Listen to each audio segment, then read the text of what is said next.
তাহলে আমি সাল খান বাবুকে কথা দিয়ে যাচ্ছি, নেক্সট বার যেদিন মিটিং করতে আসব আমি সাঁওতালি ভাষায় বক্তৃতা করব, বাংলায় বক্তৃতা করব না, তার আগে ভাষাটা শিখে আসব। তার কারণ আমি বুঝি ভাষা হচ্ছে মানুষের মনের কথা।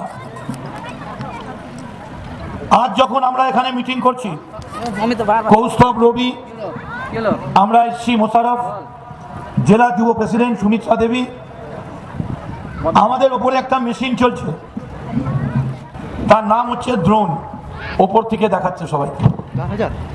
আর কলকাতার আকাশে আরেকটা যন্ত্র চলছে, সেটার নাম হেলিকপ্টার, তাতে মোদি বাবু ঘুরে বেড়াচ্ছে কলকাতার মাটিতে।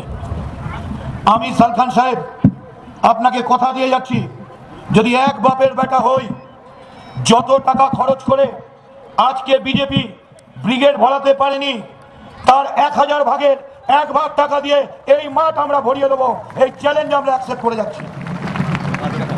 ওরা জানে এই যে মায়েরা এসছেন, যদি দিদিমণি রেশনের চাল না থাকতো দুমুটো খেতে পারতেন না, যদি 100 দিনের কাজ না থাকতো বাড়িতে আলু ডিম পৌঁছতো না, কয়েক হাজার কোটি টাকা খরচা করে আজকে কলকাতার ব্রিগেডে প্রধানমন্ত্রী সভা হচ্ছে। কত খরচ হয়েছে জানেন? শুধু আজকের মিটিংয়ের জন্য একদিনের মিটিংয়ের খরচা 5000 কোটি টাকা, 5000 কোটি টাকা। আর আপনাদের নেতাদের সামনে আমি বলছি, আপনাদের এই সমাবেশ করার জন্যে যদি 1 লক্ষ 2 লক্ষ টাকা আর একটু বেশি জোগাড় করা যেত, এই গোটা মাঠে আর জায়গা দেওয়া যেত না, সব আমার সাঁওতাল ভাইরা চলে আসতো। আমার কথা বুঝতে আপনাদের অসুবিধে হচ্ছে কেন জানেন? আপনারা শুনতে চাইছেন আমার মুখে সাঁওতালি ভাষা, আমি বলতে চাইছি অলচিকি স্ক্রিপ্টে লেখা সাঁওতালদের কথা।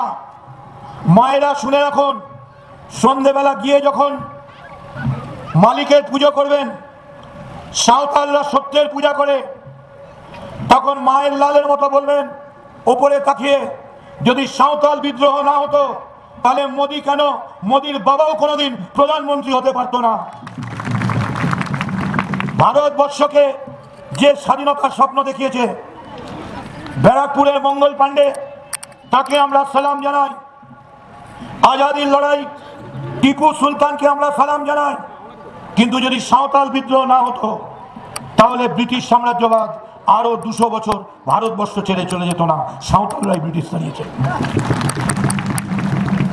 তাই আমি আপনাদের কাছে বলবো, যেহেতু আমি আগে কথা দিয়েছি, আমি কৌস্তবকে বলেছি, এবং ইতিমধ্যে সাঁওতালের মধ্যে অনেক ভাষা রয়েছে, আমি একজন টিচার রেখেছি, যে অন্তত মানুষগুলোর কাছে যখন যাব তখন যেন বলতে পারি, মা তুমি যে ভাষায় তোমার ছেলেকে ডাকো আমিও সেই ভাষায় আমার মাকে ডাকি, সেই ভাষাটা সাঁওতাল ভাষা, যেটা পশ্চিমবঙ্গে বিজেপি করতে দিচ্ছে না।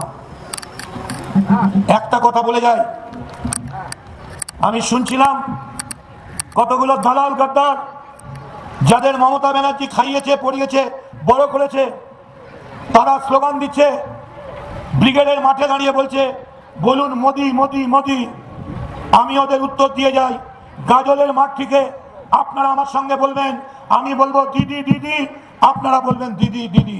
বন্দে মাতরম, দিশম পার্টি জিন্দাবাদ, দিদি দিদি দিদি দিদি দিদি দিদি, মোদি নয় দিদি।